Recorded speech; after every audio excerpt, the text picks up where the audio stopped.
दर्शकों, आपने रामायण तो जरूर पढ़ी, सुनी या टेलीविजन में देखी होगी।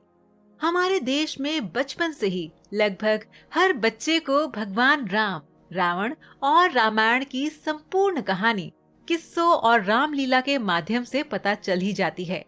हमारा ऐसा विश्वास है कि आपको भी रामायण का पूरा सार याद होगा। आज की वीडियो में हम आपके साथ रावण द्वारा लक्ष्मण को बताई गई 3 महत्वपूर्ण बातें शेयर करने जा रहे हैं, जो रावण ने लक्ष्मण को अपनी मृत्यु के समय बताई थी। तो आइए जानते हैं।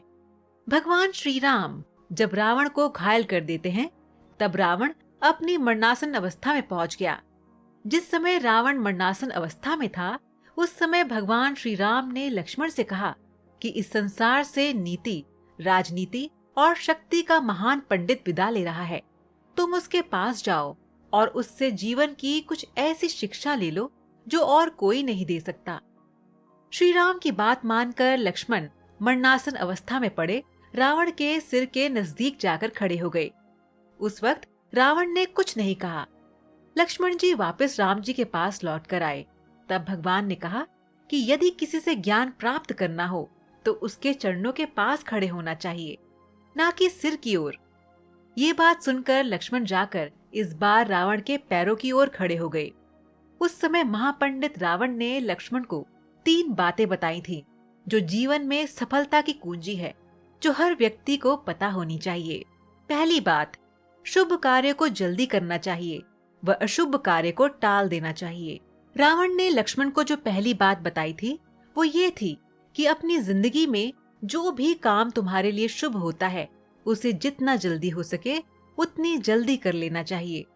उसी तरह से अशुभ कार्य को हमेशा टाल देना चाहिए, उसे करने की सोचिए भी मत। रावण अपनी जिंदगी का उदाहरण देते हुए कहता है कि मैंने श्री राम को पहचाना नहीं और उनकी शरण में आने में बहुत देरी कर दी, जो कि एक शुभ कार्य होता। वही मुझे युद्ध करने की जल्दी थी, जो कि अशुभ कार्य था। अगर मैं इसे टाल देता तो आज मेरे कुल की ऐसी हालत नहीं होती। इसलिए ये बात हमेशा याद रखें कि शुभ कार्य को जल्दी से जल्दी करें, वहीं अशुभ कार्य को टाल दें। दूसरी बात जो रावण ने कही, अपने शत्रु या विपक्षी को कभी भी कमजोर न समझें।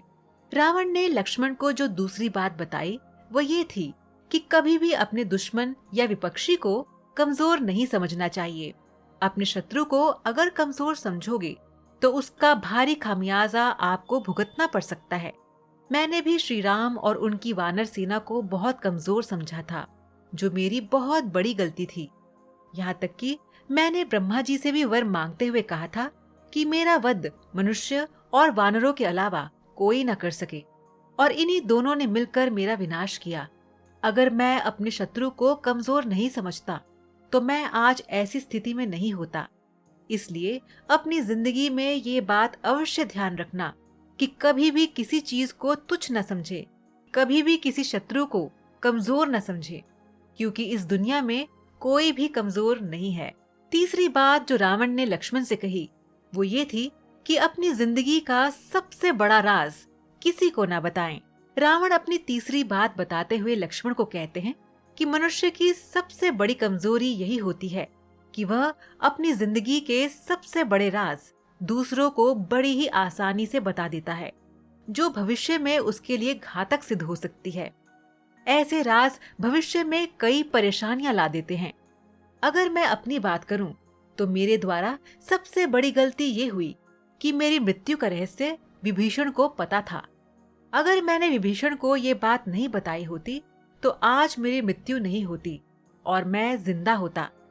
ये मेरी जिंदगी की सबसे बड़ी गलती थी, जिसने मेरा जीवन ही खत्म कर दिया। आज का सवाल आपके लिए ये है कि क्या आप बता सकते हैं कि दशहरे का पर्व क्यों मनाया जाता है? आप इसका जवाब हमें नीचे कमेंट बॉक्स में दीजिए। हमें आपके जवाब का इंतजार रहेगा।